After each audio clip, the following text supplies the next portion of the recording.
अस्सलाम वालेकुम, कैसे हैं आप लोग। वेलकम टू माय पॉडकास्ट सोचो कभी विश्वजा। आज की जो मेरी मेहमान है इनका ताल्लुक मार्शल आर्ट से है, किक बॉक्सिंग से है, सेल्फ डिफेंसिंग से है। इनका नाम है माहम ताई। ये अशरफ ताई जो हमारे मुल्क में मार्शल आर्ट को इंट्रोड्यूस जिन्होंने करवाया उनकी साहबजादी हैं।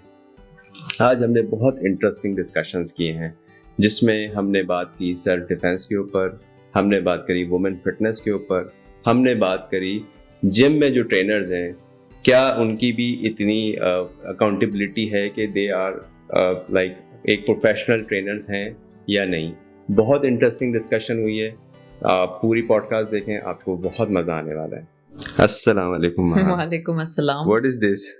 ये बचपन से देख रहे आ रहे हैं। दिस इज बेसिकली, ये होता कंग फू स्टाइल में है but it's like a greeting. जैसे आपने मुझे सलाम किया, हम यूजुअली सलाम करते हैं, तो ये मार्शल आर्ट्स की ग्रीटिंग होती है और यूनिवर्सल है ये। हाँ, यूनिवर्सल है। मतलब आप कोई भी, मतलब आप सेंसे के सामने जाते हो या आपका कोई मास्टर होता है तो आपको उनको बाव करना और मतलब ऐसे ग्रीट करना नेसेसरी होता है। वहां पे आप अस्सलाम वालेकुम या कोई भी मतलब ऐसी ग्रीटिंग इस्तेमाल नहीं कर सकते। तो ये मतलब एक आपने खामोशी से ये कर दिया तो ये ताजीम वाला ये है कि मतलब we give you respect, you are our teacher, ये वाला सीन है। ओके। और ये सेंसेई को आपने जो वर्ड यूज किया है, मैंने लास्ट देखी थी नेटफ्लिक्स पे, कराटे किड आई गेस। उसमें होते हैं दो सेंसेई होते हैं वो। हाँ, कराटे किड है और भी बहुत सारी मूवीज हैं। कोबरा काय है, कोबरा काय, सॉरी कोबरा काय, सॉरी कोबरा काय में होता है वो सेंसेई होते हैं, सेंसेस। तो हम शुरू से ही घर में ये मिला अब्बा से कि भाई karate exactly it's called karate और taekwondo. Karate is like an entire term. उसके अम्ब्रेला में डिफरेंट स्टाइल्स जो हैं वो लाए करते हैं। अब उसमें बहुत सारे स्टाइल्स हैं। अब तो बांडो है, टाइक्वांडो है, कंग फू है, क्यूकुशन है, जुजित्सु है, जूडो है, बस बहुत सारी चीजें हैं। तो ये सब चीजें लाए करती हैं। तो ये सब क्या एक ही आदमी कर सकता है या एक आदमी किसी एक चीज में स्पेशल होगा, बाकी चीजें उसको पता होंगी बस? ये तो हर बंदे की वर्सेटैलिटी के ऊपर बहुत डिपेंड करता है। जैसे आप स्टार्ट वैसे एक स्टाइल से करते हो, जैसे मैंने स्टार्ट किया, हमारा जो है वो मोस्टली बांडो और एमएमए का है। It's like full body contact fight जो होती है। बट जैसे ही आप टूर्नामेंट्स वगैरह के लिए जाते हो, अगर आप, जैसे मैं थाईलैंड गई, अगर आप थाईलैंड जा रहे हो या आप डिफरेंट कंट्रीज जा रहे हो, आपको फिर उनका स्टाइल सीखना पड़ता है उस टूर्नामेंट में पार्टिसिपेट करने के लिए। तो फिर उस हिसाब से फिर आपको डिफरेंट स्टाइल्स भी बाय टाइम एंड एक्सपीरियंस आते जाते हैं। ठीक है, मतलब आपने एक चीज के अंदर आप एक्सपर्ट हो, चाहे वो कोई भी वो आपकी स्पेशलिटी होती है, एक होती है वो। उसके बाद फिर आप सीखते हो। हाँ, वो फिर आपकी स्किल सेट में जैसे बढ़ता जाता है। जैसे किक बॉक्सिंग है, बॉक्सिंग है, ये सब फिर मतलब आपके स्किल सेट में एक एडिशन होती जाती है कि आप फिर उसमें एक एक्सपर्टीज में आते जाते हो। ठीक। तो मैम आपको कैसे, तो बड़े भाई भी इसी फील्ड में है या कुछ? मेरी पूरी फैमिली इसी फील्ड में ही है, इसलिए बचपन से स्टार्ट किया है मैंने। आई वाज 1.5 इयर्स ओल्ड जब मुझे डोजो में छोड़ दिया। बिल्कुल, हाँ, मैंने सुना था आपका एक इंटरव्यू, आपने बताया था उसमें आप 1.5 साल से लेके 8 साल में फिर आप ब्लैक बेल्ट हो गए थे। उसके बाद भी कुछ होता है? ब्लैक बेल्ट के बाद भी कुछ होता है? ब्लैक बेल्ट के बाद जो है 10 लेवल्स होते हैं, उनको हम डांस कहते हैं। तो ब्लैक बेल्ट जो है वो फर्स्ट डाउन होता है, उसके बाद 10 और लेवल्स आते हैं। अब अगर आपको ग्रैंड मास्टर या जो ग्रैंड सेंसे बनना है, वो आप तब बनते हो जब आपने ब्लैक बेल्ट ले ली और आपके पास 10 डाउन आ गए।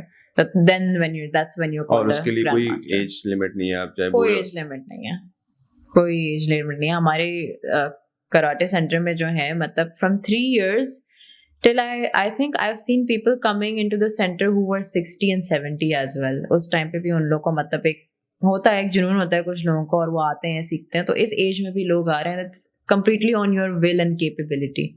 बड़ी बात है वैसे। हाँ। बहुत बड़ी बात है कि इस एज में भी लोगों को होता है कि इंस्पिरेशन होता है वो एक्चुअली बहुत सारे लोगों के लिए। एंड आई फील ग्रेट कि मतलब अभी भी लोग जो हैं वो अपनी शौक जो है वो इस उम्र में भी पूरा करना उनको होता है, और इस उम्र में भी आ रहे हैं। मैरिड लोग आते हैं, फैमिलीज आती हैं पूरी, दोनों कपल जो है वो भी कर रहे होते हैं, उनके बच्चे भी कर रहे होते हैं। It's a very good thing कि आप मतलब एक्सपोर्ट कर रहे हो। देखिए, इंस्पिरेशन की बात जहाँ तक है ना, तो हम आपके वालिद साहब जो है मास्टर अशरफ ताई वो एक बहुत बड़ी इंस्पिरेशन थी पाकिस्तान, पूरे पाकिस्तानीज के लिए, खासतौर पे कराची में रहने वालों के लिए। तो अच्छा, ये ताई जो है एग्जैक्टली क्या है? ताई बस ये भी एक मुअम्मा है, इसको भी हल करें। Tai, what is Tai? It's a very rare name जो नहीं सुनते हैं हम नॉर्मली, इट्स वेरी रेयर। और बेसिकली ताई जो है इट्स मेरे फादर का मैं आपको बताती हूँ कि he was born in Burma, Myanmar, and he was born there. उनकी फैमिली वहीं पर ही थी, उनके पेरेंट्स वगैरह सब। तो this is where that name came from, मतलब ताई। उसकी ओरिजिनेशन वहां से आई है। बट इनकी डिसेंडेंट्स जो हैं वो हातिम ताई के उससे कनेक्ट होती है। So this is where the Tai family जो नेम आ रहा है वो हातिम ताई के उससे आ रहा है। तो ये लोग मतलब इनकी फैमिली ट्री उससे कनेक्ट होती है। सो दैट्स हाउ मतलब दिस नेम केम तो इन। जीन्स में आया आपके ताई बना? हाँ, मेरे जीन्स में तो है, मेरी फैमिली में कुछ लोगों के जीन्स में नहीं होगा। ये भी अच्छा है सर। तो ये हातिम ताई वाला ताई चल रहा है? हाँ जी, वाह, ये वही वाला चल रहा है। तो हातिम ताई की तो वो कहते हैं ना बहुत सखी थे, और हाँ, बहुत तो सखी अब्बा थे। में कुछ था इस तरह से? नहीं, वो थोड़े कम सखी है। उनके अंदर थोड़ा लैक करता है। Okay. बट बाकी जितने भी हमारी फैमिली मेंबर्स हैं, मतलब हमारे अंदर फिर भी वो थोड़ा बहुत आ गया, बट उनके अंदर थोड़ा लैक करता है शायद। तो आपको कभी इस तरह हुआ है किसी ने कहा भाई हातिम ताई वाले आ गए? नहीं, बहुत कम लोगों को एक्चुअली हातिम ताई के बारे में ना बहुत कम लोगों को पता है।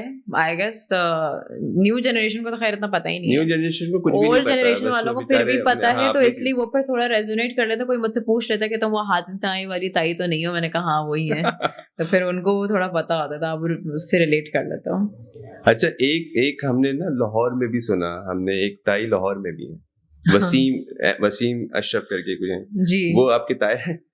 नहीं। अच्छा। वो मेरे फादर के स्टूडेंट है, बहुत पुराने स्टूडेंट है। और वो यहीं मतलब क्लब में ही, हमारे क्लब में आते थे। उस टाइम पे खैर मैं भी नहीं थी। तो वो उनके साथ सीख के गए हैं, फिर लाहौर चले गए वो, और उन्होंने अपना सेंटर वगैरह चीजें वहाँ खोली हैं। तो वो भी ताई हो गए? वो भी ताय हो गए। वो बहुत डेडिकेटेड स्टूडेंट हो गए। उन्होंने बोला कि मैं सब नाम कुछ भी ले ले लेता लेता हूँ हूँ, मैं सब कुछ ले लेता हूँ, और और फिर मैं रियल ताई बन जाता हूँ। और अब मैं ही रिप्लेस कर लेता हूँ, मैं ही रियल ताई बन जाता हूँ। हाँ, ये है। तो जो हमारे अशरफ ताई हैं वो अभी कर रहे हैं काम उसको, या अब छोड़ दिया उन्होंने? उन्होंने कहा "भाई, तुम करो"? उनकी तो पूरी लाइफ यही है, उनकी लाइफ इस चीज पे ही डिपेंडेंट है। मतलब हम लोग तो फिर भी खाना पीना करके जीते हैं, वो जीते ही इसी चीज के लिए हैं। उनका आई डोंट फील के एट एनी एज और एट एनी पॉइंट जो है वो मार्शल आर्ट्स करना छोड़ सकते हैं। ही स्टिल टेकिंग क्लासेस अभी भी। उनकी कराटे सेंटर में वो क्लासेस लेने आते हैं और लोग उन्हीं को ही देखने आते हैं, और वहाँ पे उन्हीं की क्लासेस स्पेशली अटेंड करने आते हैं। सो या he is martial art still active and he is और अभी क्या एज होगी उनकी? अभी उनकी अप्रॉक्स अराउंड 65 ऐसी होगी। And he is fit? He is fit, माशाल्लाह इज फिट। या माशाल्लाह, माशाल्लाह। आपकी मॉम को भी हमने देखा, वो भी माशाल्लाह। तो वो कैसे, देखें बच्चे आ जाए समझ में आता है, अब्बा हैं चलो अब्बा की वजह से आ गए, अम्मा भी। इंटरेस्टिंग स्टोरी ये है कि हमने पहले स्टार्ट किया और हमें देख के उन्हें हुआ कि मैं क्यों बाहर ऐसे बैठी हुई हूँ, मैं जाके अंदर सीखती क्यों नहीं। तो उन्होंने तब फिर स्टार्ट किया है। हम उनको कभी कभी चिढ़ाते हैं कि हम आपसे सीनियर हैं पर एक्चुअली वो हमसे आगे निकल गई थी। हमें ब्लैक बेल्ट उनके बाद मिला, उनको पहले मिल गया था। और उन्होंने तो खैर बहुत टूर्नामेंट्स, और वो बहुत फेमस थी इस चीज के लिए कि उन्होंने हॉकी स्टिक होती है उसको वो ब्रेक करती थी अपनी शिन के साथ। तो वो इस चीज के लिए बहुत फेमस थी। फिर बीच में एक वकार जाका का शो आता था, लिविंग ऑन द एज। या अल्लाह, हाँ। उसमें उन्होंने 2 डेयर्स किए थे, जिसके अंदर एक था She went there? No he came to our Okay, centre. okay. एक तो आइस ब्रेकिंग का था, जिसके अंदर ना एक बंदे का रिकॉर्ड था कि उसने 6 स्लैब्स जो हैं वो ब्रेक करी थी। मेरी मॉम ने जो है वो 10 करी थी। आई रिमेम्बर 10 स्लैब्स थी और वो उन्होंने ब्रेक करी थी। मतलब आप अपने एल्बो के साथ यहाँ से ब्रेक करते हो, तो वो उन्होंने किया था डेयर। फिर उसके बाद वकार जाका उनके पास दोबारा आया। उन्होंने बोला ये कुछ ज्यादा डेयरिंग है, इनके पास हम दोबारा आएंगे। फिर वो खुद डेयर लेकर आया, ये कि गाय गिराने का डेयर था कि एक लड़का था, उसकी वीडियो उन्होंने हमें दिखाई। वकार जाका के भी ना मसाइल अलग ही है हाँ, उसने हमें वीडियो दिखाई कि ये एक लड़का है, इसने ट्राई किया था गाय गिराने की, बस से हुआ नहीं। अब मेरी मॉम जो है ना वो थोड़ी जज्बाती टाइप है, उनको कोई चैलेंज देते हैं ना तो उनको करना होता है। मतलब ये उनके लिए हो जाता है डू और डाई वाली सिचुएशन है। फिर उनको ये हो गया कि ये मैंने नहीं किया ना तो मेरी बेइज्जती है बहुत बड़ी। फिर उन्होंने वही ग्राउंड में जो है उनको वो डेयर दिया, 3-4 गायें ऐसे छोड़ दी, और फिर वो उन्होंने डेयर कंप्लीट किया और उन्होंने वो गायें गिराई। और उस टाइम पे वो इनिशियली जो मेरा छोटा भाई है तब वो प्रेग्नेंट भी थी। ये तो मतलब बहुत बड़ी बात है। हाँ तभी उन्होंने- मैं कभी कभी मुझे लगता है कि शायद मैंने जिंदगी में कुछ इतना अचीव नहीं किया जितना ये लोग आगे आगे बहुत बेंचमार्क बनाया हुआ है इन्होंने। So difficult. तो ये कंपटीशन भी होता होगा घर में, अम्मा ने ये किया तो मैं ये तो नहीं। कंपटीशन तो नहीं बट हाँ मतलब वो एक बेंचमार्क सेट हो गया है तो अब इट्स लाइक आप खुद इंस्पायर होते हो कि यार आपके पेरेंट्स जो हैं उन्होंने इतना कुछ अचीव किया है तो फिर मुझे ये होता है कि अगर मैं लेगेसी लेके चल रही हूँ तो I need to be at that benchmark. मतलब मेरे ऊपर अब जैसे ये होता है जैसे स्टार किड्स नहीं होते हैं, अब वो एक्टिंग के अंदर डेब्यू करते हैं तो उनके ऊपर और नजरें होती हैं कि यार इनको ये एक क्या करेंगे? ऐसा लेवल रखना हाँ। है। तो वही चीज आ जाती है कि आप लेगेसी कंटिन्यू करते हो तो लोग आपसे बहुत एक्सपेक्टेशन रखते हैं।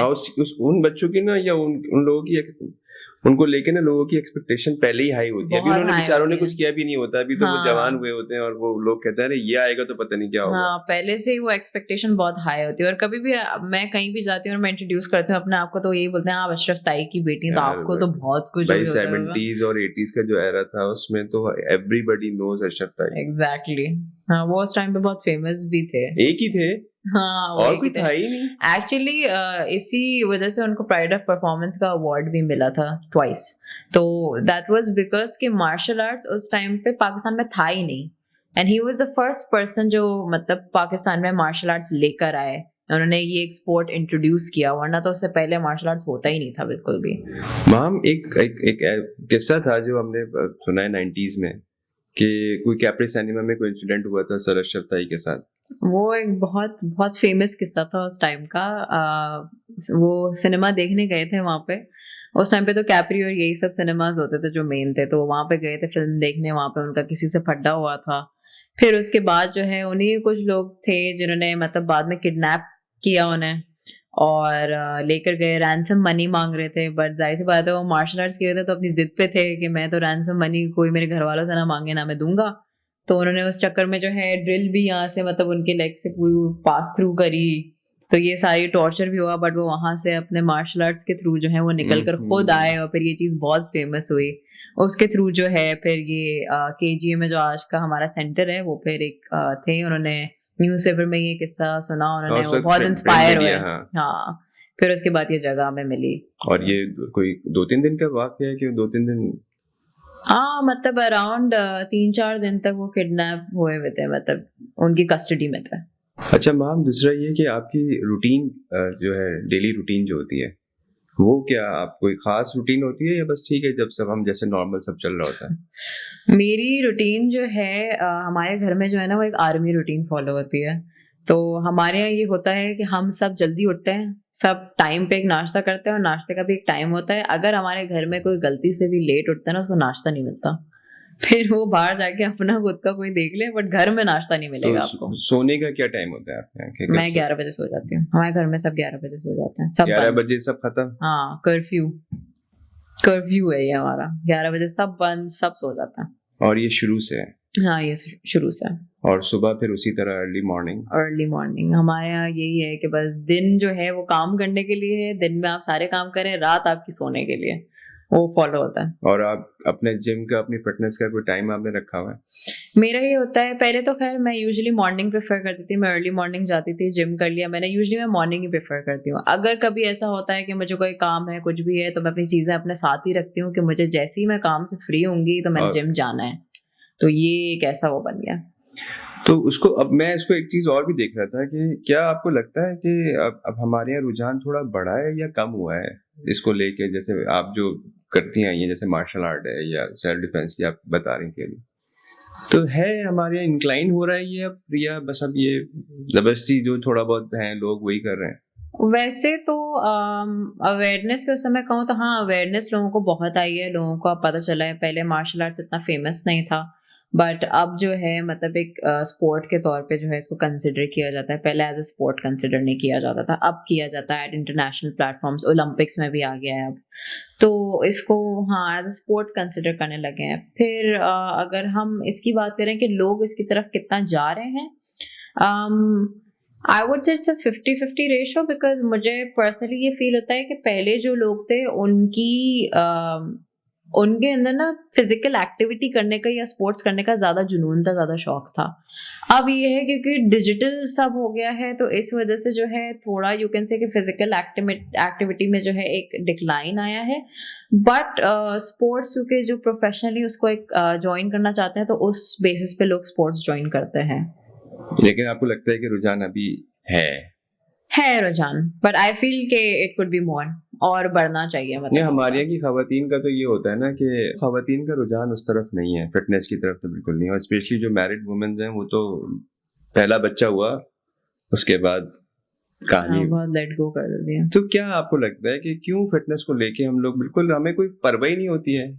कौन वेट गेन कर रहा है, क्या हो रहा है, कुछ हो रहा है, दवाओं पे हम पैसा खर्च कर लेते हैं, हॉस्पिटल जाके हम पता नहीं पैसा खर्च कर, फिटनेस का कोई नहीं है। और फिर कहते हैं मेडिकल साइंस ने बहुत तरक्की कर ली।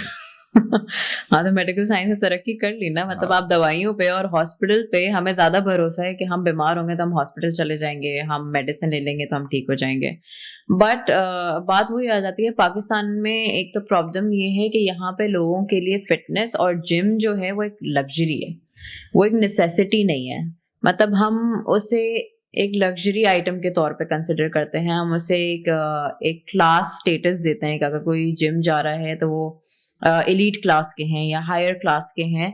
जबकि हम इस चीज़ को अंडरस्टैंड नहीं करते कि जिम और एक्सरसाइज जो है वो हमारी अपनी हेल्थ के लिए, बीमारियां हो जाए, फिजिकल एक्टिविटी हो जाए, जॉइंट्स प्रॉब्लम हो जाए, कोई भी चीज़ हो, उसके अंदर एक्सरसाइज जो है वो आपको बहुत सारी चीज़ों से बचाता है। जितने पैसे हम जाके हॉस्पिटल पे खर्च कर रहे होते हैं या दवाइयों पे खर्च कर रहे होते हैं या जो हमें अलग अलग बीमारियां हो रही होती हैं, वो हम ये रियलाइज ही नहीं करते कि वो हमें इस वजह से होती है क्योंकि हमारी जिंदगी में फिजिकल एक्टिविटी नहीं है।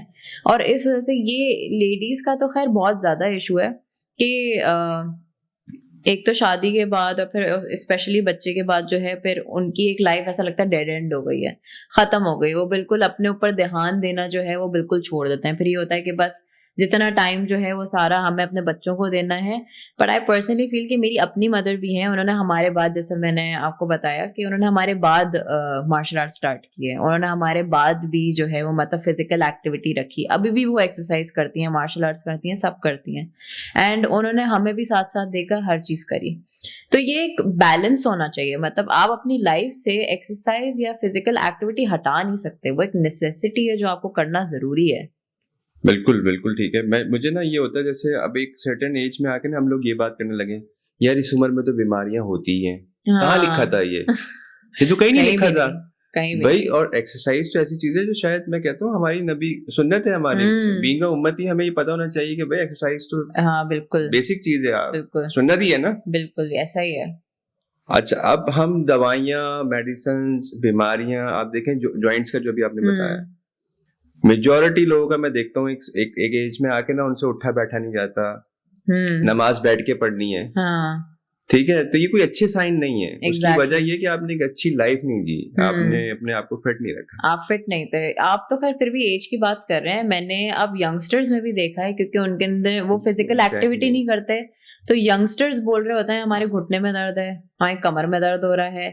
हमारे घर में तो मेरी अम्मा जो है वो इस बात पे मजाक उड़ा देती है, अगर हम में से कोई ये भी बोल देता था कि हमारे सर में दर्द है या हमारी मतलब घुटने में दर्द है, तो बोलती तुम लोग की एज क्या है कि तुम लोग ये बातें कर रहे हो।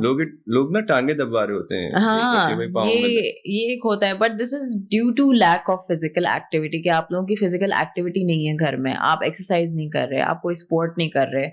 आप मतलब एक्सरसाइज जैसे हमारी गाड़ी होती है, जब तक उसको मेंटेन नहीं करेंगे, फ्यूल नहीं डालेंगे, हमारी बॉडी भी ऐसे ही है। सिर्फ खाना नेसेसरी नहीं है, आपको उसको एक्टिव रखना नेसेसरी है। तो इस वजह से जो है मैंने ये देखा है कि मेरी फैमिली में जैसे सब लोग एक्सरसाइज करते हैं, तो किसी को अल्हम्दुलिल्लाह कोई जॉइंट इश्यूज नहीं है, कोई ऐसी बीमारी नहीं है। या फिर मतलब अब हम में ऐसा नहीं है कि हम लोग, मुझे नहीं याद पड़ता कि मैं लास्ट हॉस्पिटल कब गई होंगी, मतलब हमें जरूरत नहीं पड़ती। वरना यूजुअली होता है कि किसी के सर में दर्द होता है या कोई बुखार होता है तो फौरन आप हॉस्पिटल भागते हैं, जाके दवाइयां ले रहे होते हैं, फौरन मेडिसिन का वो होता है।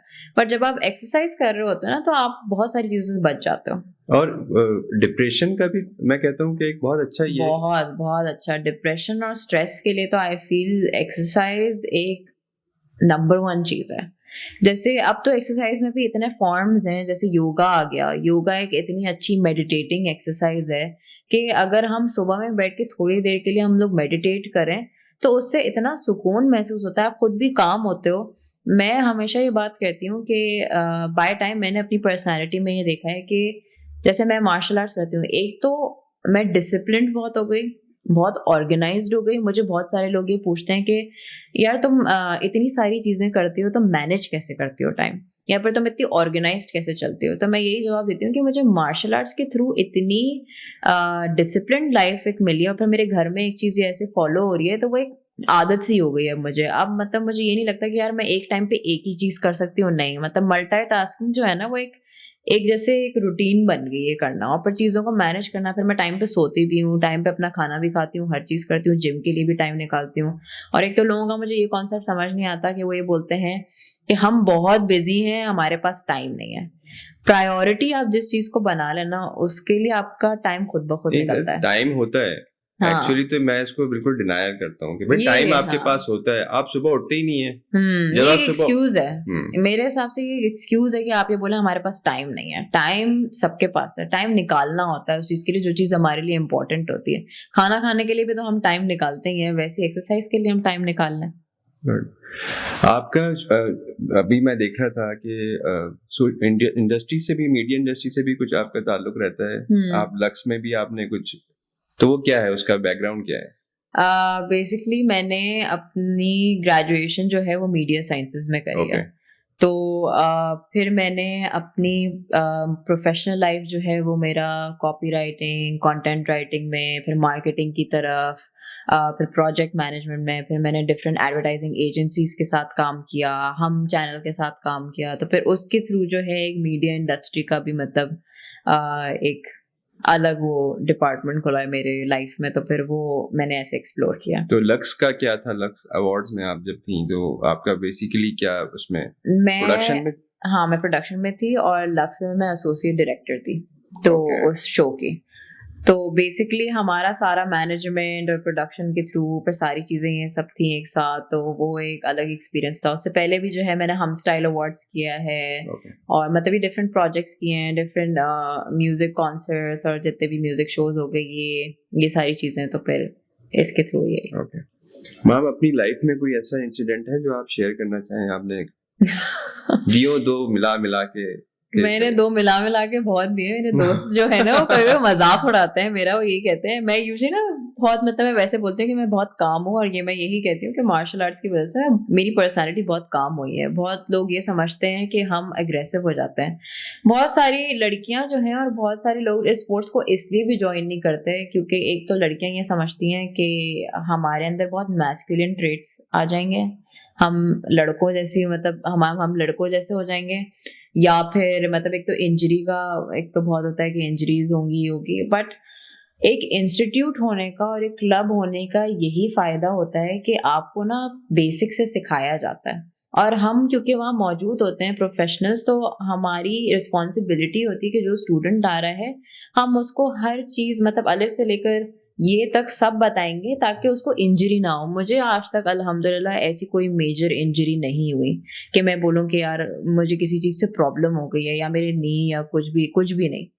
मैंने टूर्नामेंट्स भी खेले हैं, सब किया है। मुझे ना बिला वजह का एक फेयर लगता है लड़कियों को लेके कि ये ना हो जाए वो ना हो जाए। बचपन से ही उनको ऐसा कर देते हैं कि वो बेचारियां मतलब एक थैला उठाने के भी काबिल नहीं रहती। हाँ, ठीक है, तो ऐसा नहीं होना चाहिए मेरे ख्याल से कि यार लड़कियां अगर लड़की है तो कम से कम उसको इतना आप टफ रखें कि वो सरवाइव कर सके। उसको आगे चल के माँ भी बनना है, उसको लड़के को भी पालना है। उल्टी है, रिवर्स है, हर चीज इस तरह से। हमारे यहाँ लड़कियों को जो है ना वो बहुत नाजुक समझा जाता है, बहुत नाजुक तरीके से ट्रीट किया जाता है। फिर हमारे यहाँ ये भी कॉन्सेप्ट है कि लड़की जो है वो बस 4 दीवारी में रहे और बाहर ना जाए। अब मतलब हम लोग ये नहीं समझते कि सिचुएशन के हिसाब से अब जैसे हम आगे बढ़ रहे हैं जनरेशन में, लड़कियां बाहर पढ़ने भी जाती हैं, उन्हें यूनिवर्सिटी भी जाना होता है। ये रोड क्रॉस करना नहीं आती है। खैर रोड क्रॉस तो करना मुझे भी नहीं आती सही से। एक मिसाल दे रहा हूँ यार, मतलब अगर थोड़ा सा तो उसको दे ना कि उसको सेंस हो, अब यही कहते हैं ना भाई, वो खवातीन जब रोड क्रॉस कर रही होती हैं तो हम कहते हैं भाई रुक जाओ, हाँ ना ये राइट देखेंगे ना लेफ्ट देखेंगे, टन टन टन टन चलती चली जाएंगी। चलती जाएंगी, ऐसा तो ही है। तो ये उसकी वजह है, उन बेचारियों को कोई सेंस ही नहीं होता। अब यूजुअली मैं कभी सेल्फ डिफेंस सेशंस भी तो लेने जाती हूँ, तो मैं यही देखती हूँ। लास्ट सेल्फ डिफेंस सेशन जो मैंने लिया था उसके अंदर कुछ ऐसी मतलब यंग एज लड़कियां थी जो अंडर एज थी 16-15 की, उनकी फोर्स्ड मैरिज करवाई गई थी और वो मतलब अब्यूज की विक्टिम थी। और ऑब्वियसली क्योंकि उनके अंदर इतना कॉन्फिडेंस नहीं था, और ऐसी और भी बहुत सारी लड़कियां जो हम नॉर्मली देखते हैं उनके अंदर इतना कॉन्फिडेंस नहीं होता कि जब वो रोड पे बाहर जाती हैं, कोई ऐसी सिनेरियो आता है ना उनके सामने, तो वो घबरा जाती हैं। और उस घबराहट की वजह से जो है ना, दूसरा बंदा जब आप में घबराहट देखता है ना आपकी आंखों में, वो हावी हो जाता है। उसके लिए वो घबराहट जो है ना वो पावर बन जाती है। और जब कोई लड़की जो है ना वो फियर्स होती है ना, मतलब आप कॉन्फिडेंट चल रहे होते हो, तो पहले तो ये है कि कोई बंदा आपको आके छेड़ता नहीं है, और चलो वो आके छेड़ भी रहा है ना तो भी आपको पता है कि आप चीज हैंडल कर सकते हो। जैसे मुझे ये पता होता है कि मैं एक सिचुएशन हैंडल कर सकती हूँ, मैं मतलब डर के नहीं चलती। दूसरा मेरा ये कि मैं अगर कभी रोड पे चल रही होती हूँ अकेले, मैं बहुत अलर्ट रहती हूँ। हाँ ये नहीं होता हमारे यहाँ। हमारे ये तो यहाँ हम बिल्कुल फोन में होते हैं, नहीं, वैसे भी बेदहानी से भी चल रहे होते हैं, और बहुत बहुत बेदहानी से चल बिल्कुल रहे हैं। खवातीन तो बिल्कुल ही मैं इस हाँ, मामले में बहुत नेक्स्ट बेदहानी लेवल। से चल रही है। मैं बहुत अलर्ट चलती हूँ कि मुझे हमेशा ये होता है, और मेरे अंदर ना वो एक शर्लॉक होम्स जागा हुआ होता है उस टाइम पे कि अगर ऐसा कभी हो गया तो हाँ। मैंने क्या करना है, या मेरे हाथ में ऐसी क्या चीजें, या अभी मेरे पास अवेलेबल क्या है जो मैं यूज कर सकती हूँ। तो मैं यूजुअली ऐसी थिंकिंग मेरी बाहर होती है। आपने भी जैसे शादी का कहा ना, शादी तो खुद मैं कहता हूँ चलो ये तो बहुत बड़ी एक चीज है, कि बहुत बड़ा एक लाइफ का फरीदा है आपकी। मैं शुरू करता हूँ छोटी छोटी चीजों से। ना रोडों का पता होता है, ना लड़कियों को रास्तों का पता होता है। बिल्कुल बेचारी वो एक ऐसे उसमें रह रही होती है कि वो भाई पहुंचा देगा कॉलेज, भाई ही पहुंचा देगा शादी में किसी दोस्त की, तो भाई ले लेगा। कहाँ जा रही है तो उनको गुलशन का नहीं पता, तो उनको डिफेंस की किसी चीज का नहीं पता होता, बस वो एक चल रही होती हैं। ना हमारे यहाँ असल में डिपेंडेंट बहुत बनाया और फिर जाता यही है हाँ लड़कियों को, कि अगर हमारे घर में फादर हैं, बड़े भाई हैं, तो वो हमारे नहीं, सारे काम हम कर उसके साथ देंगे। ज्यादती कर रहे हैं ना। हाँ, एंड ऑफ द डे हम उसको इंडिपेंडेंट नहीं बना रहे। उसके साथ ज्यादती है। वो बिल्कुल। बेचारी घर दूसरे के घर भी जाके ना शौहर ही हावी रहेगा उसके हाँ ऊपर। क्यों? क्योंकि उसको कुछ पता ही नहीं है। हाँ एग्जैक्टली। और एक्चुअली बात भी फिर यही आती है, फिर वो यही बोलता है आपको आगे भी कि तुम्हें तो वो कुछ भी यही पता ही नहीं है, कहता है, तुमने तो दुनिया देखी वो ही भी नहीं यही है। कहता है, और वाकई नहीं देखी और होती उसको कुछ उन्होंने। पता ही नहीं होता। हमारे अब्बा ने ये किया था कि हमारी बड़ी बहन की जब शादी हुई ना, तो उसको हर जगह लेके गए कि कल को उसको कोई ये ना बोले कि भाई वो ये ना कहे कि मुझे नहीं पता था। मुझे नहीं लेकिन पता वो उसके बावजूद भी इतनी सीधी थी कि मुझे होता है कि यार उसको सिखाते तो नहीं हाँ यार, ये बहुत क्योंकि इम्पोर्टेंट है। औरत को ज्यादा सिखाना है, क्योंकि उसने पूरी नस्ल पालनी है आगे, उससे पूरी जनरेशन चलनी है। मैं भी हमेशा यही बात करती हूँ। अभी भी खैर हमारे मुआशरे में इतना वो है कि लड़कियों को पढ़ाया नहीं जाता, अभी भी मतलब ये चीज चल रही है, एक स्टिग्मा है अभी भी। बट मैं हमेशा ये बात कहती हूँ कि लड़कियों को पढ़ाना इसलिए जरूरी है क्योंकि उन्होंने एक जनरेशन चलानी है। लड़के पढ़ के सिर्फ अपना काम करेंगे, कमा के लाएंगे, वो पढ़े बगैर भी कर सकता है मेरे हिसाब से। लेकिन अब पहला जो फेयर है ना, वो माँ से हमें मिलता है। ये वाले जो है, ये आप देखें एक्सप्रेशन, या अल्लाह रहम रहम रहम, ओ ये हमें माँ से मिलते हैं। बिल्ली बिल्ली बिल्ली, तो वो बच्चा बिल्ली से, लड़के देखे हैं मैंने जो बिल्लियों से डर रहे होते हैं। क्यों? क्योंकि उनकी माँ डरती है। मुझे बहुत हंसी आती है इन चीजों पे। तो शादी तो खैर बहुत आगे की चीज है, और हमें सोचना चाहिए। हाँ बिल्कुल, मैं इसको कहता हूँ हमें सोचना चाहिए कि जब जिस लड़की की हम शादी करने जा रहे हैं उसको क्या वो तैयार भी है किसी के घर जाके फेस करने के लिए। मेंटली प्रिपेयर्ड होना होता है आपको, और इसका इंडिपेंडेंट होने से बहुत ताल्लुक है। क्योंकि मैंने अपनी लाइफ में, मेरी मदर ने हमेशा ये बोला कि हम बैक सपोर्ट पे हैं तुम्हारे लिए, बट तुम्हें अपनी लाइफ खुद जीनी है। अब मुझे उन्होंने ड्राइविंग भी सिखाई कि भाई तुम्हें गाड़ी चलानी आनी चाहिए, ये तुम्हारे लिए जरूरी है। मैं तुम्हें हर जगह पिक एंड ड्रॉप नहीं करूंगी, तुम्हें गाड़ी चलानी आनी चाहिए। फिर यूनिवर्सिटी हम लोग खुद जाते थे। फिर एक पॉइंट पे जाहिर सी बात है, अब हमारी मदर ने हमें इंडिपेंडेंट बनाया। मेरे अपने जिम्स वगैरह सब कुछ थे, पर उन्होंने बोला नहीं, अब तुम यूनिवर्सिटी ज्वाइन कर रही हो, कुछ भी पार्ट टाइम वगैरह जॉब जो तुम्हें करनी हो तुम करो, और अपने एक्सपेंसेस अब खुद उठाना स्टार्ट करो, सेल्फ मेड बनो। क्योंकि आपको बाद में डिपेंडेंट नहीं होना है किसी के ऊपर। और उनका हमेशा से गोल यही था कि मेरी बेटी जो है वो किसी के ऊपर डिपेंडेंट ना हो आगे जाके, या मतलब उसको किसी के सहारे की ज़रूरत ना हो, किसी की सपोर्ट की ज़रूरत ना हो, वो खुद सब कर ले। और ऐसे ही उन्होंने अल्हम्दुलिल्लाह जो है हमें, मतलब हम सब सिबलिंग्स को ऐसा ही बनाया कि हम किसी के ऊपर डिपेंड ना करें, खुद अपने सारे काम करते हैं, सेल्फ सफिशिएंट हैं, और हमें फिर प्रॉब्लम भी नहीं होती किसी चीज़ में। चलिए मैम, आपको तो खैर पूरी फैमिली ही एक तरह से इसमें थी, लेकिन आप क्या देखती हैं कि किसी की लड़की की फैमिली उस तरह से ना हो और वो इस फील्ड में आती है, मार्शल आर्ट में आती है या ताइक्वांडो या कोई भी इस तरह का जो मीडियम वो लेना चाहती है, तो उसके लिए क्या आसान होता है या मुश्किल होता है कि हमारे पास ऐसे बहुत सारी लड़कियां आती थी जो मतलब अपने घर वालों को बहुत मना कर, वैसे हमारे पास एक ब्लैक बेल्ट ऐसी भी थी। कुछ लोग कहते हैं कि भाई एक ऐसा स्पोर्ट है जिसमें पर्दे का इशू होता है, ये बिल्कुल भी एक इशू नहीं था, क्योंकि हमारे पास एक ऐसी ब्लैक बेल्ट होकर गई थी जो पूरा नकाब करती थी और यार उसने ये ब्लैक बेल्ट तक सीखा। वाह, ये सारे एक्सक्यूजेज हैं। और वो एक मिसाल बन गई थी सबके लिए, क्योंकि वो आई, वो अपना पूरा शरई पर्दा करती थी, वो नकाब तक करती थी और उसी में ही रहती थी। और हमारा ड्रेस भी जो बना हुआ होता है कराटे गी, वो कोई बहुत फिटिंग में नहीं होता या कोई ऐसा नहीं होता जो रिवीलिंग होता है, बस पूरा गी बना हुआ होता है जिसपे आप बेल्ट बांधते हो ऊपर। उसको क्या कहते हैं?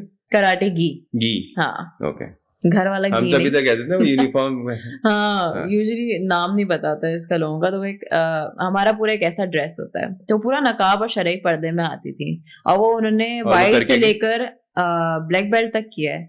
और उन्होंने ज्वाइन भी मेरे हिसाब से 25-26 साल की उम्र में किया होगा। और वो एक बहुत मतलब रिस्ट्रिक्टेड फैमिली से, बहुत इस्लामिक फैमिली से, एक ऐसे बैकग्राउंड से आती थी। बट उनके फादर बाहर बैठे हुए होते थे साथ, और वो बहुत सपोर्टिव थे उनको कि मतलब नहीं, इसको आना चाहिए। क्योंकि उन्होंने जाहिर सी बात है, जैसे आप बता रहे थे कि इस्लाम में भी जो है स्पोर्ट्स, हम इस चीज को बिल्कुल भूल जाते हैं कि इस्लाम में औरतें जो थी उस टाइम पे, उनको मतलब स्वॉर्ड, ये तलवारबाजी आती थी, घोड़े चलाती थी, वो जंग होती थी, तो हज़रत आयशा ने जंग की में थी पूरे तरीके से इन्वॉल्व होती जी, थी और उनको ये सब आता था। तो हम इस बात को कह ही नहीं सकते कि औरतों के लिए स्पोर्ट्स नहीं बना हुआ, या ये पर्दे के खिलाफ है, या ये इस्लाम के खिलाफ है। तो ये बहुत फजूल बातें हैं मेरे हिसाब से। और अब मैंने ये देखा है कि लड़कियां जो मतलब आ रही हैं वो माशाल्लाह से पर्दे वाली हैं और आके सीख रही हैं लड़कियां। हाँ, उनके लिए इनिशियली अपने पेरेंट्स को मनाना बहुत मुश्किल होता है। मुझे समझ नहीं आता कि पेरेंट्स मतलब ये क्यों इस चीज को वो कर रहे होते हैं। पर अब क्योंकि माशरा ऐसा चल रहा है, सोसाइटी में इतने केसेस हो रहे हैं कि अब पेरेंट्स को भी थोड़ा हुआ है कि नहीं यार, हमारी बच्चियों को आना चाहिए, वो सेफ हो। मैम पता, सॉरी मैं बताऊं, ये नहीं कि अब जब इंसिडेंट्स हो रहे हैं तो ख्याल आ रहा है। हाँ, ऐसा ही है, तभी ख्याल आ रहा है। ठीक है, तो ये तो मतलब हमारा ना एज अ नेशन अब ये हो गया कि हम वेट करते हैं डिजास्टर का। ऐसे ही हम प्रोन हो गए हैं इस चीज ठीक है, को। हाँ। तो वो जब तक डिजास्टर नहीं होगा ना, तो हम कुछ ढूंढेंगे नहीं, अच्छा कोई हल नहीं निकालेंगे। ऐसा ही वेट लॉस में भी यही है। मेरे जिम में लड़कियां तब आती हैं जब उनकी शादी करीब होगी, तब घर वाले भेज देंगे। या तब उनको एकदम से रियलाइज होगा नहीं यार, हमें शादी में बहुत अच्छा लग रहा है, हमारी पिक्चर फोटो जो है वो बहुत बुरी आएगी अगर हम शादी भी ना एक इवेंट बन के रह गई है। हाँ, इवेंट। और ये एक बहुत बड़ा प्रॉब्लम है। और मैं उनको यही बोलती हूँ कि भाई, आपने इतने साल लगाए ये वजन बढ़ाने में, तो अब आप मुझे आके कह रहे हो कि मैं 2-3 महीने में जो है आपके ऊपर कोई जादू कर दूं और ये सारा वजन कम हो जाए और आप जो है वो साइज 0 हो जाए, तो ये बहुत इम्पॉसिबल तो वो आपके पास नहीं, फिर वो डॉक्टर के पास चली जाएगी जो कहेगी मैं आपकी लाइपो कर देती हूँ। हाँ, और या फिर वो ये बोलेंगे कि फलाने डॉक्टर ने हमें ये मेडिसिन बता दी, तो उसने ये सिरप बता दी, तो ये हमें पीना है, तो वो फलाना है, तो स्लिम ड्रॉप्स हैं। तो मैंने कहा ये कुछ भी काम नहीं आता। ये इन सब के आप कर भी लो ना ये, तब भी आपको साइड इफेक्ट्स होंगे ही होंगे। एक नेचुरल प्रोसेस जो है वो हमेशा स्लो होता है जिंदगी में। जैसे कोई शॉर्टकट नहीं है ना, तो इसमें भी कोई शॉर्टकट नहीं है। आप किसी शॉर्टकट से आगे नहीं बढ़ सकते। ये एक पूरा प्रोसेस है। जब आपने इतना लंबा, इतने साल लगाए अपना वजन बढ़ाने में, तो उसको कम करने में भी तो टाइम लगेगा ना। और आपको एकदम से बस ख्याल आ रहा है कि बस शादी है, और वो सिर्फ शादी तक का ही होता है। फिर शादी हो जाती है तो दोबारा वो वजन आ जाता है, वो कोई फायदा नहीं होता उसका। मैम, हमारे यहाँ जो इंस्टीट्यूट है और जो हमारे ट्रेनर्स हैं, क्या वो भी इस तरह अप टू कोई उनका लेवल है चीजें सिखाने का? लोग उनसे मतलब होता ना, एक रिलायबिलिटी होती है कि वो तो नहीं कि घिसा पीटा निजाम चला आ रहा है, बस उसको लेके चल रहे हैं। पाकिस्तान में तो खैर घिसा पिटा निज़ाम ही चल रहा है। और ये मैंने बहुत सारे जिम्स को सर्वे करने के बाद जो है ये मैंने देखा है। और स्पेशली मेरी अवेयरनेस जो है, जैसे मैंने डिप्लोमास वगैरह किए डिफरेंट कंट्रीज से और उनका एक प्रोसीजर देखा मैंने, तो मैंने ही बोला कि यार हम लोग तो बहुत पीछे हैं, क्योंकि हमारे यहाँ ट्रेनर्स का ये कॉन्सेप्ट होता है कि एक तो उनको खुद प्रॉपर नॉलेज नहीं होती, उनको अपनी बॉडी के बारे में प्रॉपर नॉलेज नहीं होती, उन्होंने एनाटमी नहीं पढ़ी होती। तो एनाटमी में तो आपकी पूरी बॉडी के मसल्स पढ़ाए जाते हैं, और जिसके अंदर जब आप एक्सरसाइज करते हो, जैसे अगर मैं बाइसेप कर्ल लगा रही हूँ तो उसके अंदर मेरा कौन सा मसल जो है वो एक्टिव चल रहा है और उसके ऊपर क्या इफेक्ट आ रहा है, ये ट्रेनर को पता होना बहुत नेसेसरी है, जो कि नहीं पता होता ट्रेनर्स को। ट्रेनर सिर्फ बोलते हैं, आपने बोलता है कि यार हाँ मुझे बॉडी बनानी है, मुझे अपने बाइसेप बढ़ाने हैं, तो आप ये एक्सरसाइज लगा लो, आप इतना वजन उठा लो, आप ये कर लो। आप दूसरे बंदे की बॉडी टाइप ही नहीं समझते। और हमारे यहाँ ये है कि वो बल्क में होता है ना, कि बस सारे ग्रुप में खड़े हो गए तो सबको same same same same exercise बता दो, हमारा काम खत्म, हमें पैसे मिल रहे हैं, बस ये है कॉन्सेप्ट। हम ये समझते ही नहीं है कि हर बॉडी टाइप अलग है।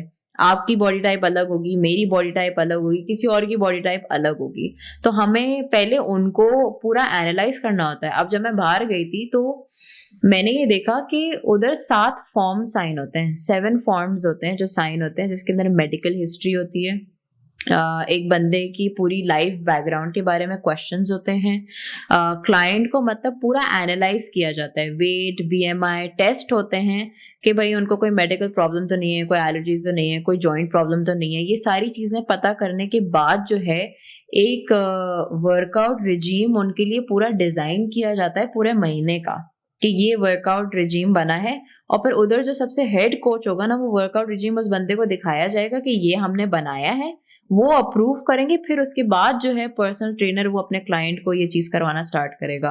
और उस रिजीम में भी मतलब हर चीज डिटेल में लिखी होती है कि मैं मंडे को जो है अपर बॉडी आज ये करवाऊंगा, उसके अंदर मैं ये एक्सरसाइजेस करवाऊंगा, ये एक्सरसाइज इस मसल को टारगेट करेगी, उसके रेप्स इतने होंगे, और जैसे एक हफ्ता कंप्लीट हो जाएगा तो सेकेंड वीक में मैं इसको प्रोग्रेस कैसे कर रहा हूँ, मेरा क्लाइंट जो है वो प्रोग्रेस कैसे कर रहा है, और उसकी वेट क्या जा रहा है, क्या उसके बॉडी इंचेस है, क्या बॉडी टाइप है, ये सारी चीजें वो मतलब एक रिकॉर्ड रखते हैं इस चीज का, और इसको इन लाइन रखते हैं। हमारे यहाँ ये नहीं होता, हमारे यहाँ ये चीज फॉलो भी नहीं होती।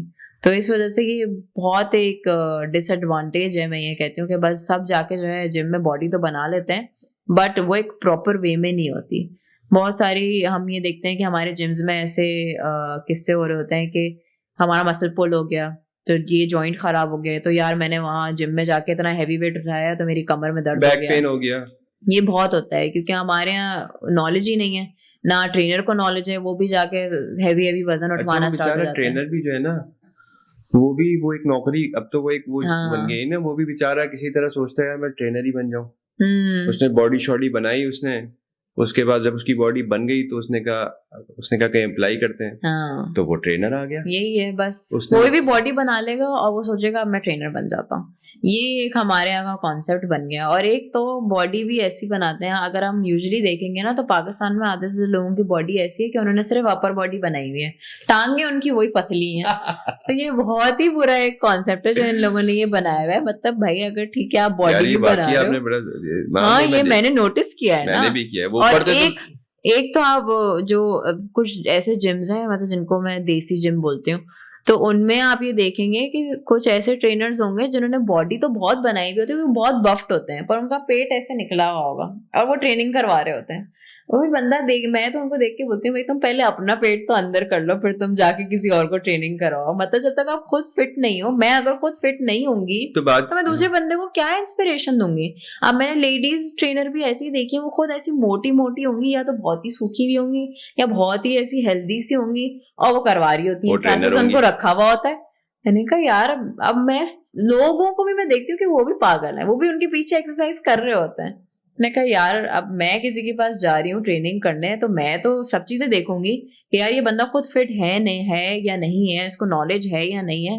नहीं होगी नॉलेज या वो फिट नहीं होगा तो मैं तो बोलूंगी भाई तुमने अपने आप को तो फिट किया नहीं, तो तुम मुझे कैसे करोगे। यानी इसमें भी इनकलाब की जरूरत है, बहुत, इसमें तो बहुत बड़ी इनकलाब की जरूरत है।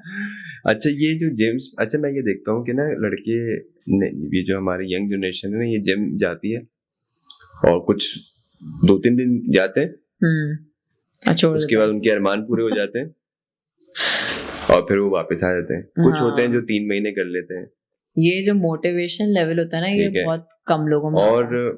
फिर मैंने ये देखा कि कुछ जो बहुत ज्यादा जिनके मसल्स बने हुए होते हैं वो एस्ट्रॉइड पे चल रहे होते हैं, हाँ। जिम में ही कुछ चल रहा होता है, वो साइड में जाते हैं, एक पर्दा होता है, उधर जाते हैं, हाँ। वहां पे कुछ, अब मुझे नहीं मालूम उसकी साइंस क्या है, अगर ये एस्ट्रॉइड का भी कोई।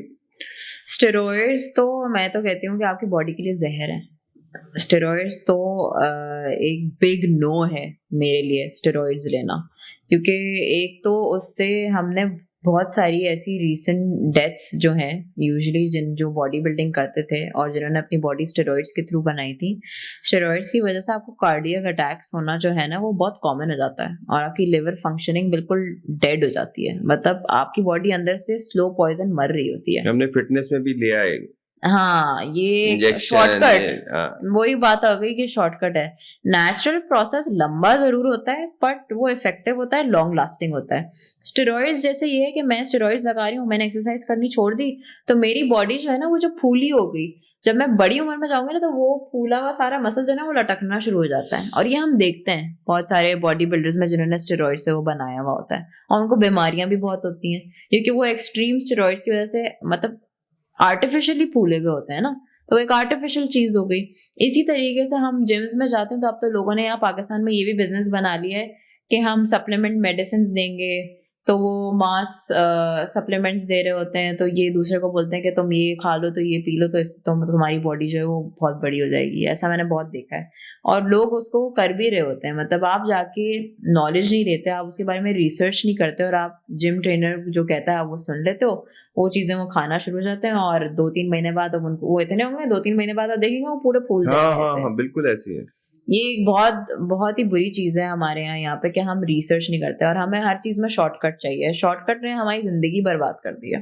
मैम, आपके लाइफ में कभी कोई अगर इस तरह का मौका है जब आपको लगे कि अब मैं तैयार हो जाऊं बस, तो आप उस वक्त क्या पी जाती है या फिर आप कहती है नहीं भाई अब मैं बताती हूँ तुम्हें, आओ? नहीं, हमारे यहाँ मतलब अगर कोई ऐसी एक्सट्रीम चीज होती है तो तब जाके हम सेल्फ डिफेंस में एक्शन लेते हैं। हमारे यहाँ अलाउ नहीं होता कि हम मतलब अपने आर्ट को जो है वो मिस यूज करें। हमारे यहाँ ओथ लिया जाता है कि हम उसको एक सेल्फ डिफेंस के ही पर्पस के उस पर इस्तेमाल करेंगे। बट ऑब्वियसली जैसे अगर कोई ऐसी सिचुएशन आती है जिसमें कुछ एक्सट्रीम ऐसा हो रहा होता है तो हमें करना पड़ता है। मैंने भी किया है बहुत दफा, बट बहुत से टाइम मैं इग्नोर भी करती हूँ जो बहुत माइनर चीजें होती हैं। बट एक इंसिडेंट मैं ये कोट करूंगी कि मैं उस टाइम पे यूनिवर्सिटी जाती थी और मैं खुद ड्राइव करती थी अकेले। मेरी रात की क्लास थी 6 से 9, वो एंड हुई। जैबिस में पढ़ती थी मैं, तो वहां पे जो गलियां जो है वो काफी सुनसान है। तो पार्किंग के लिए मैं जा रही थी, वहां पे अंधेरा था, मैं अपनी गाड़ी की तरफ आई तो मेरे पास एक स्नैचर आया था। तो उसने जो है मतलब गन ऐसे यहाँ मेरे सर पे तान दी थी कि भाई आपके पास जो भी चीजें है ना वो सब निकालो। अब उस टाइम थोड़ी देर के लिए मैंने सोचा कि मैं दे दूं, मैंने कहा नहीं यार मैं क्यों दूं। थोड़ा सा मेरे अंदर वो एक आया, बट मैंने पहले सिचुएशन एनालाइज करी कि यार कोई और तो नहीं खड़ा हुआ, क्योंकि बहुत दफा ये भी होता है कि एक नहीं होता, दूसरा हाँ बंदा खड़ा होता है। पर उस टाइम पे थोड़ा शायद ये एक वाले आने का ही था। अब तो खैर 4-4 2-2 आते हैं, आप कुछ नहीं कर सकते उस बारे में। और उस टाइम पे वो एक ही आया हुआ था और उसने ऐसे गन यहाँ पे रखी हुई थी, लोडेड थी वो। और उस टाइम पे मैंने फिर ठीक है एनालाइज किया। उस मेरे सिक्स सेंसेस जो है ना वो बहुत तेज काम करते हैं, और एक मेरे अंदर अच्छी चीज ये भी है, और वो भी मैं ये कहूंगी कि मार्शल आर्ट्स के थ्रू है, कि मैं ऐसी सिचुएशंस में पैनिक नहीं करती। मेरा दिमाग बहुत काम रहता है और बहुत तेज चलता है। तो मैंने सिचुएशन एनालाइज करी, फिर उसके बाद मैंने प्रिटेंड किया कि हाँ मेरे बैग में है, मैं निकाल रही हूँ, मैं दे रही हूँ, वो कर रही हूँ। मेरे बैग में यूजुअली टेजर वगैरह ये सारी चीजें होती हैं, मैं कैरी करती हूँ साथ, बहुत काम आती हैं। तो वो टेजर भी मेरे पास था, चीजें थी, तो मेरा टेजर यूजुअली ऑन ही रहता है। अब उसका एक टेजर का जो वोल्ट है वो अराउंड 800 वोल्ट्स, और ऐसे होता है कि वो यहाँ पे लगेगा ना तो आप मतलब बेहोश होते हो या फिर आपकी स्किन वो पूरी निकाल लेता है, ऐसे होता है।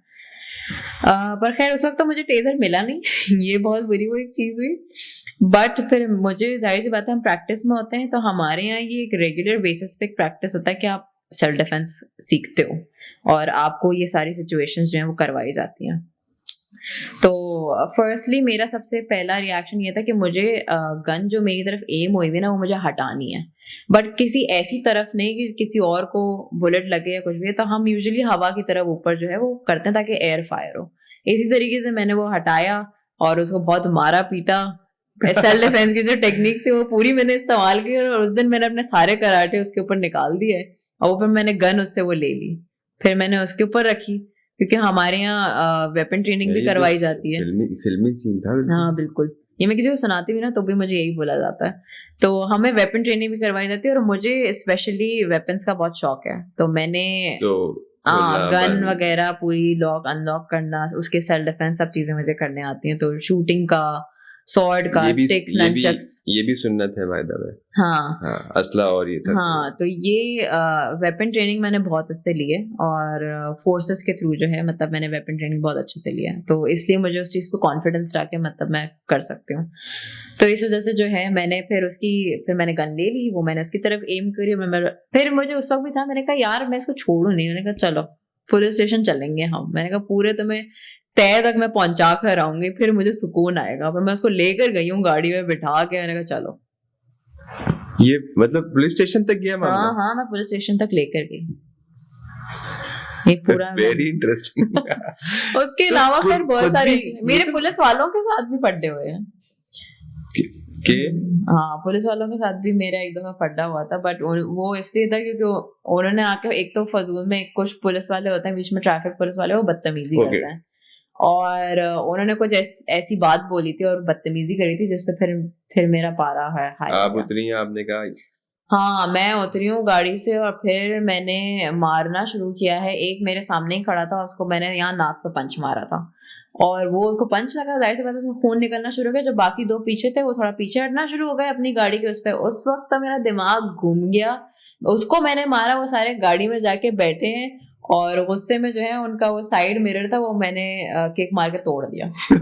फिर वो सारे बैठे हैं गाड़ी में, वो कह रहे भागो बस भागो। पर तब एक टाइम पे जब आपको गुस्सा आता है ना, फिर आप कुछ नहीं देखते। तो ये ऐसे वाले सीन जो है, और बाकी हम प्राइवेट रखेंगे। अच्छा, इसके अलावा भी है? हाँ, मेरी लाइफ में हुए हैं, मेरे दोस्त यही बोलते हैं कि तुमसे भाई डर के। अच्छा, स्कूल में भी लोग डरते होंगे, भाई ये माम ताई आ रही है। उनके माँ बाप बोलते होंगे भाई इससे कुछ मत करना, ये तो ऐसा तो हाँ, नहीं? ये स्कूल में जो है बहुत दफा, स्कूल में तो खैर क्योंकि टैलेंट शो वगैरह में आपको ना टीचर्स को पता लग जाता है, बोलते हैं हाँ हाँ कर। एक तो ये बहुत होता है कि वो तुम्हें कराटे आता है, करके दिखाओ।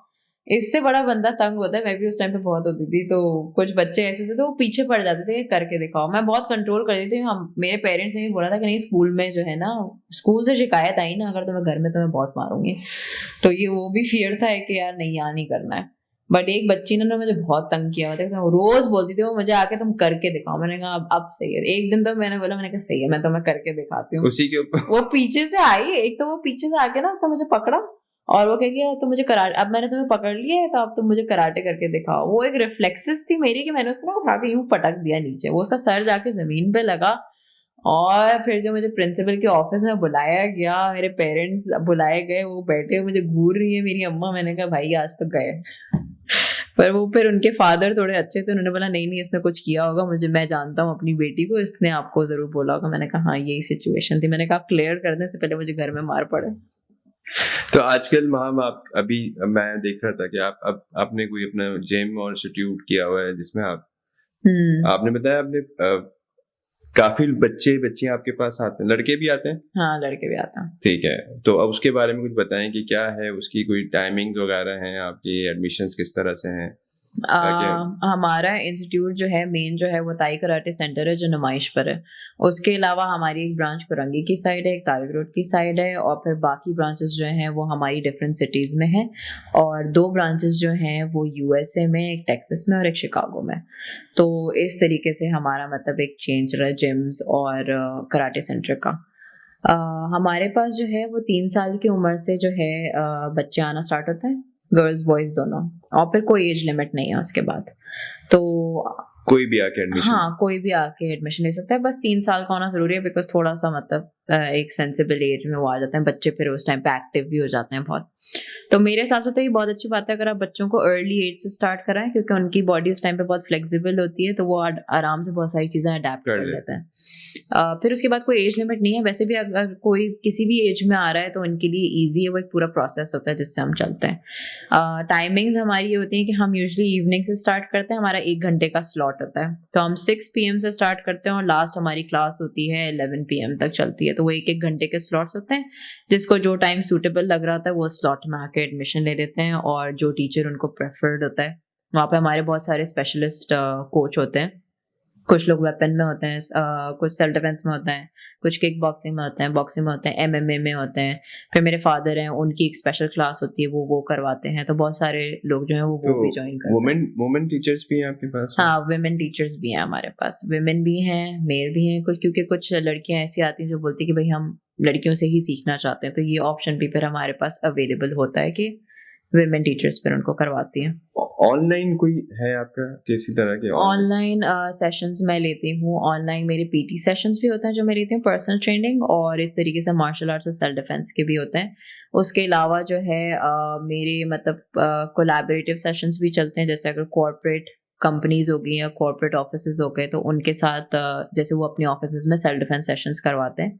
यूनिलीवर और PNG का मेरा सेशन चला था, तो उन लोगों ने भी सेल्फ डिफेंस सेशंस कराए। इस तरीके से जैसे डिफरेंट सोसाइटीज़ या कम्युनिटीज़ होती हैं, वो मुझे रीच आउट करते हैं कि भाई आप हमारी गर्ल्स को जो है वो सेल्फ डिफेंस के सेशन करवा लें। अभी भी मैंने रिसेंटली करवाए थे। फोर्सेस के साथ हमारा होता है, फिर फोर्सेस को जाके उनकी विमेंस को मैंने ट्रेनिंग दी है। SSU हो गई, पुलिस हो गई, तो ऐसे फोर्सेस को जाके भी ट्रेनिंग। तो ये बहुत अच्छा साइन है। वैसे आप बिजी रहती होंगी इस पूरे प्रोसेस में? हाँ बिल्कुल, मेरा पूरा टाइम जो है वो फिर इसी में गुजरता है, और ये एक ऐसी चीज़ है जिसको करवाने में ना बहुत मज़ा आता है, और आपको टाइम का पता भी नहीं चलता। फिर आप फिट भी रहते हो, हेल्दी भी रहते हो, और एक एक्टिव लाइफस्टाइल रहती है आपकी। चले माँ, मुझे बहुत अच्छा लगा आपसे बात करके। बहुत थैंक यू आप आई। और ये एक एक्चुअली मुझे मेरे लिए इसलिए भी इम्पोर्टेंट था कि मैं चाहता हूँ हमारे यहाँ की जो खवातीन है ना, उनकी कोई इंस्पिरेशन होनी चाहिए कि यार इस तरह से चीजें हों, एक्टिव हों, एक्सरसाइज करती हों, फिट हों। तो मुझे ये था कि मैंने आपको देखा था, तो मेरे लिए तो एक इंस्पिरेशन थी। नहीं, थैंक यू सो मच। मैं हमेशा इस चीज़ को बहुत इनकरेज करती हूँ कि ऐसे प्लेटफॉर्म्स होने चाहिए जहाँ पे हम ये मैसेज कन्वे कर सकें, और बहुत सारे लोग जो हैं उनको अवेयरनेस हो कि लड़कियों के लिए ये चीज़ कितनी इम्पोर्टेंट है। यूजुअली भी मतलब ये होता है कि मुझे इंटरव्यूज़ वगैरह में बुलाया जाता है, तो मैं हमेशा इस पॉइंट को हाईलाइट करती हूँ कि वुमेन जो है वो उनको मार्शल आर्ट्स में आना या कोई एक्टिविटी करना बहुत नेसेसरी है। तो ये एक बहुत हाईलाइटेड पॉइंट होता है। बिल्कुल ठीक है। मेरा ये प्रोग्राम जो था वो मेरा इसका जो ऑब्जेक्टिव था वो ये था कि जो हमारी खवातीन हैं वो प्लीज़ अपने आप को फिट रखें, और इस तरह की जो एक्टिविटीज़ हैं उसको अपनी लाइफस्टाइल में लेकर आएं, ताकि आपकी लाइफ डॉक्टरों से और हॉस्पिटलों से आपका छुटकारा हो जाए। इंशाल्लाह फिर मिलेंगे एक नए गेस्ट के साथ। जब तक के लिए इजाज़त दीजिए। अल्लाह हाफ़िज़।